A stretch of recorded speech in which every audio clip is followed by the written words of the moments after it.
Hello and welcome back to Dawn Chorus Writes, a Miraculous, Ladybug, fanfiction and audiofiction. This is a special Miraculous fairy tale series called Secrets Under the Moon. So I'd just like to say a massive thank you and a shout out to Arkatza for her stunning, beautiful artwork in the thumbnail. Make sure you go and send me some love by smashing that like button. Comment down below what you think of it and what will happen next, and subscribe so you do not miss out on the future videos of February and the ones of this series. And I hope you enjoy.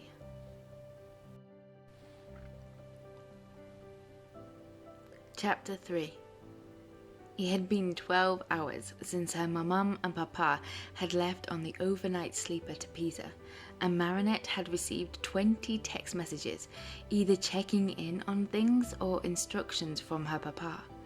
She knew it was a big thing for them to leave her the responsibility of the bakery for at least a week, and the anxiety her papa will be feeling and struggling to show it.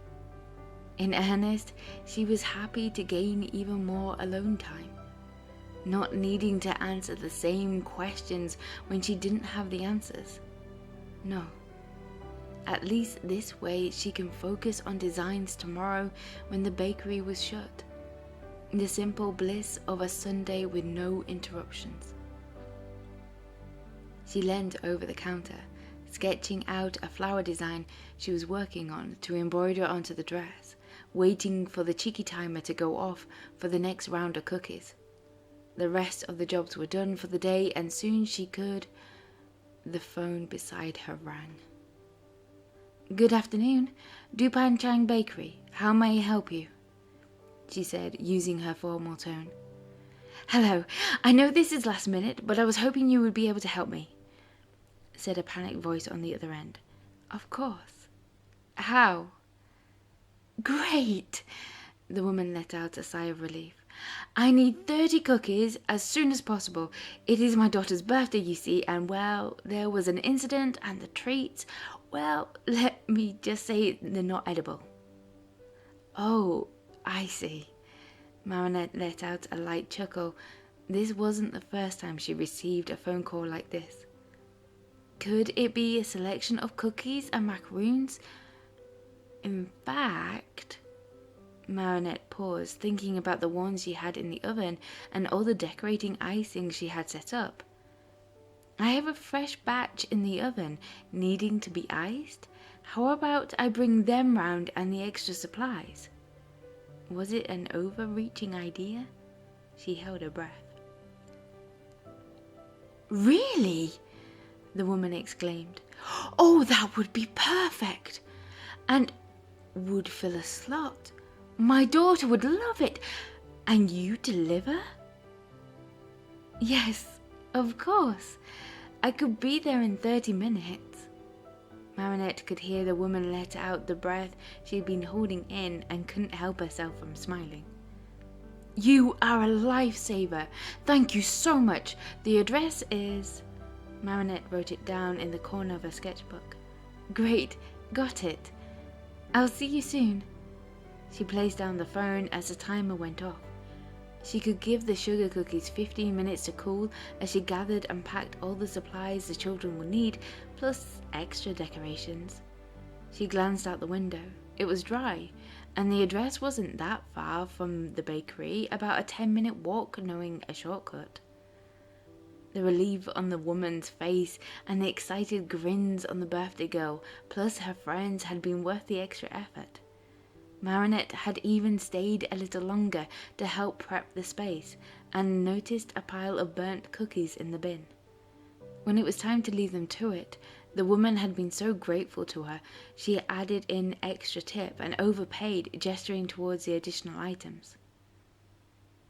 As she ambled through the streets, now lit by the overcast lamps, as the winter night still hadn't released their hold, drawing in the darkness, she pulled her phone out of her bag and sent out a message to her mamam, informing her parents of the order, what she had done, and the extra money she had gained from it.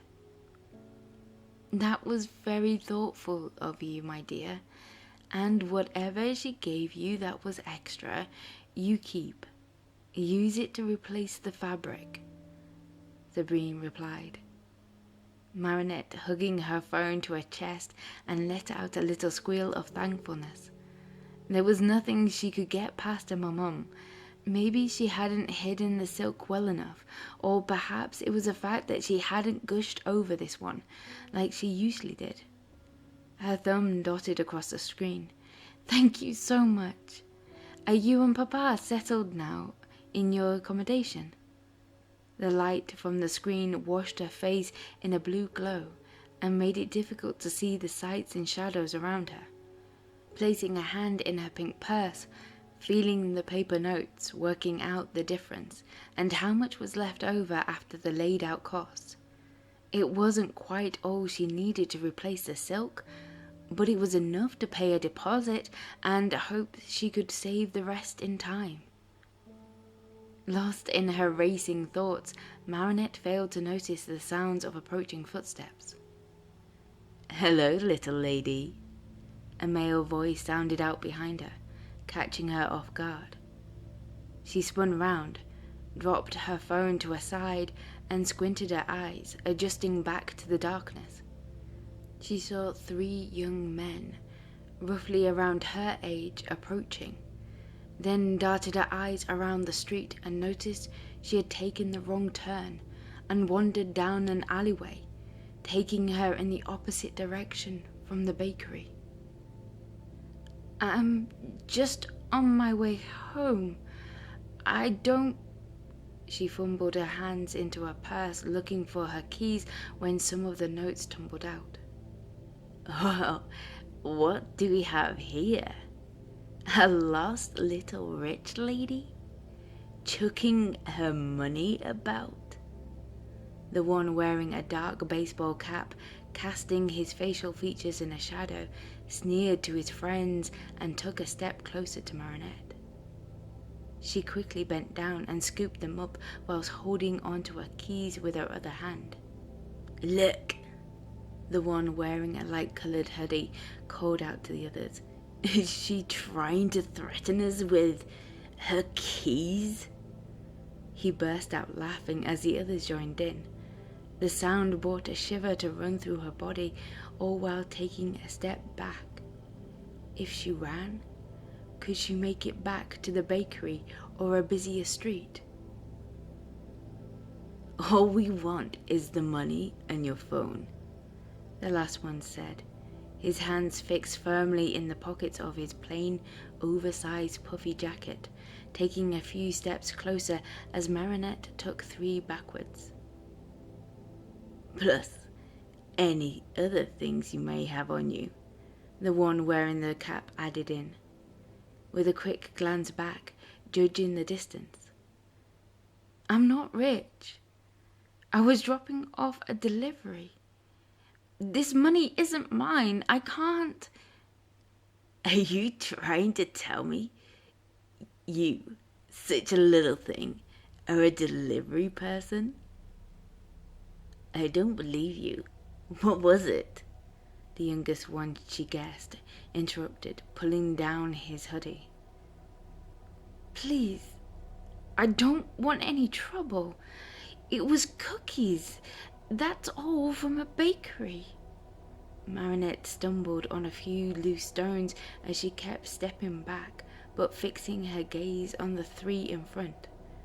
She watched as they burst out laughing, but the sound lacked the warmth of an usual laugh. Her heart hammered against her ribs, making breathing difficult. "Just hand the cash and phone over. There's a good girl." One wearing the large jacket had stopped laughing and reached out his hand from his pocket and saw it glint in his hands from the single streetlight and narrowed his eyes. "Please, I just want to go home." She tried to grip tighter onto the keys in her sweating hands, knowing they would do nothing against 3 men, as one of them brandished a knife in their hand. She knew what her parents would say. Don't be foolish. What they are asking for isn't worth your life. Okay, let me... She gestured to her purse again, moving extra slowly as she produced the rolled up notes against her phone in her trembling hands.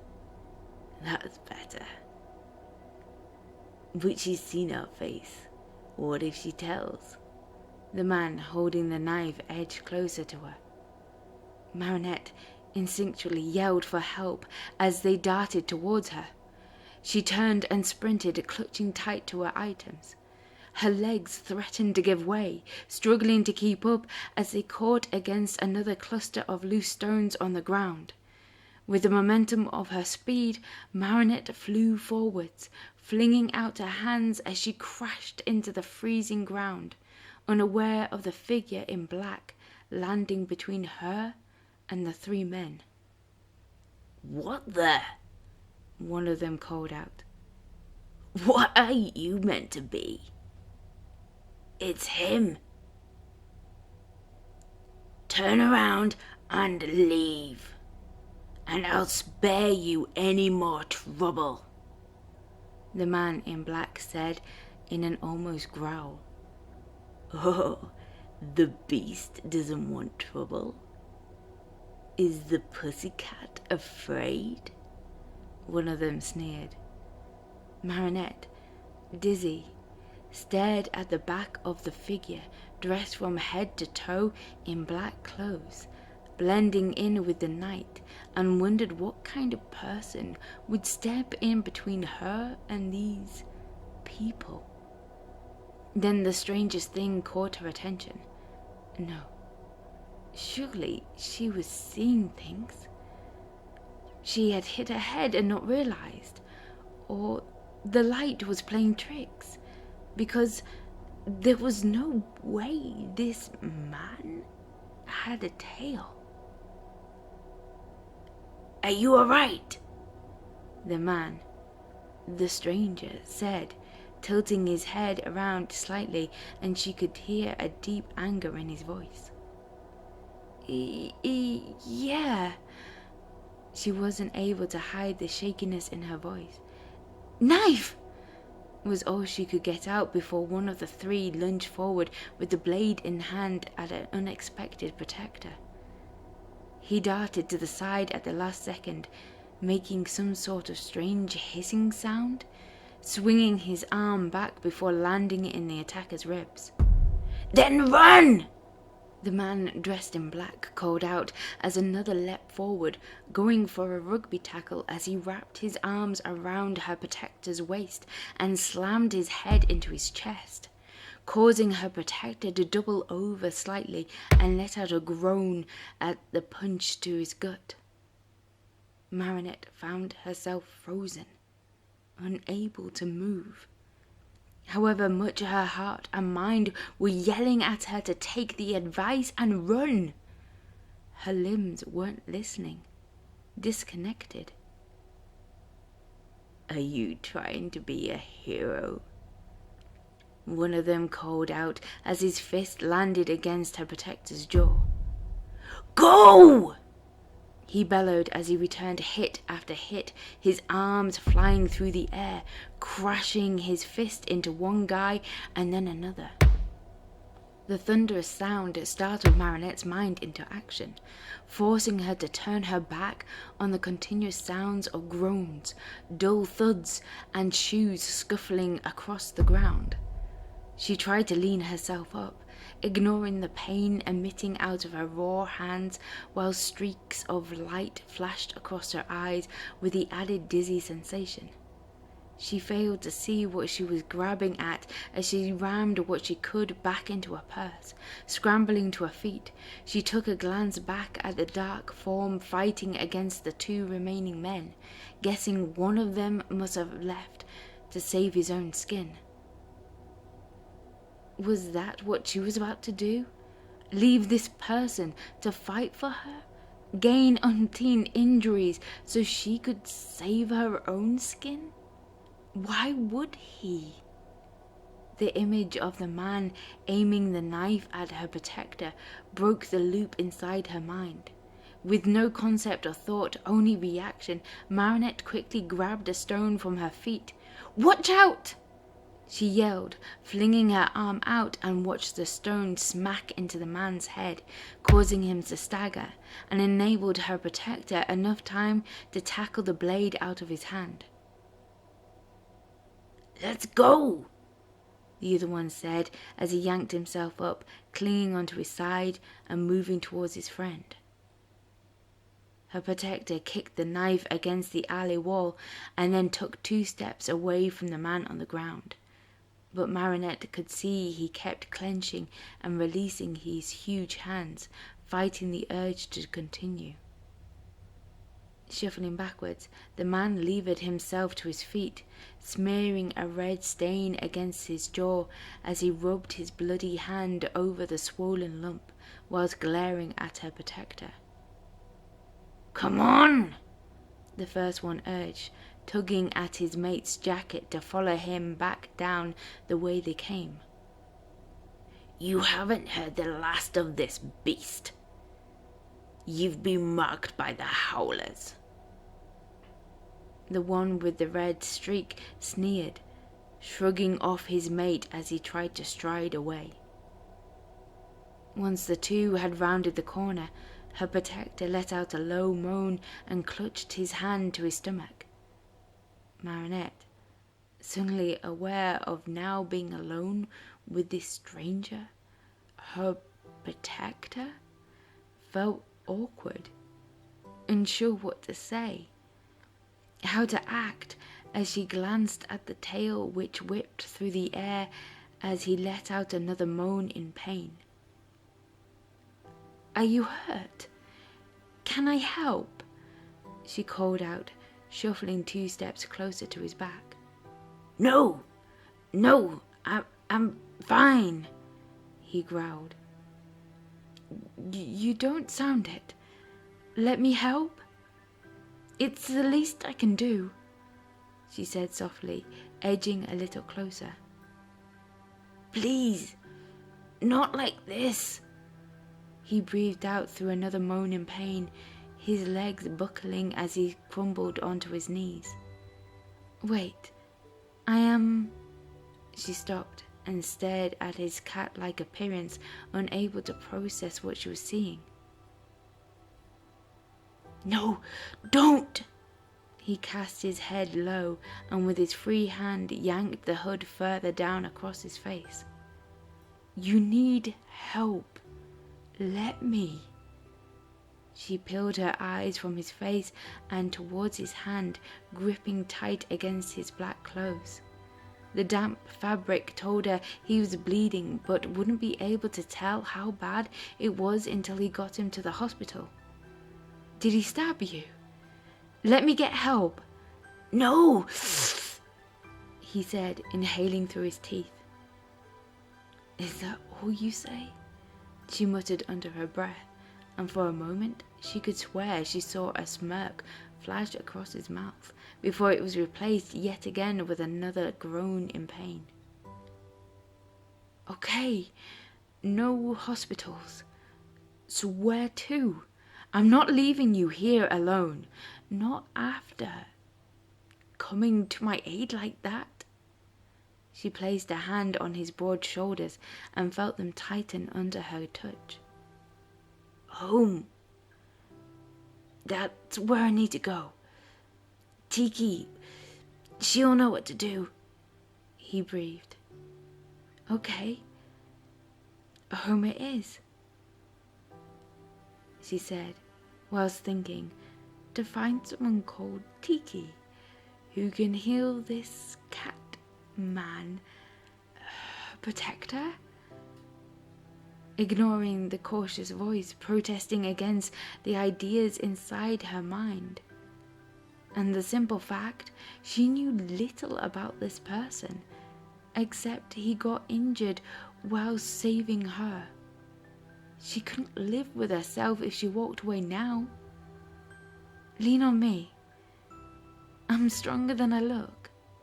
She linked an arm underneath his and noticed that his hands resembled more like claws. What had happened to him? None of this was normal. Thank you, miss. He winced at the movement. I should be thanking you. And it's Marinette. And you are? She dared to glance up towards his face and for the first time saw a pair of piercing green eyes locking onto hers. Hey, Cat. It's Cat. He cast his gaze forward, breaking the moment. What? Cat Noir? She couldn't help jesting at the surreal situation she found herself in and at his clothes. Yeah, I guess. Okay then, Cat Noir. Let's get you to Tiki. Show me the way home. Marinette pulled him tighter against herself and could swear she could hear him purr slightly.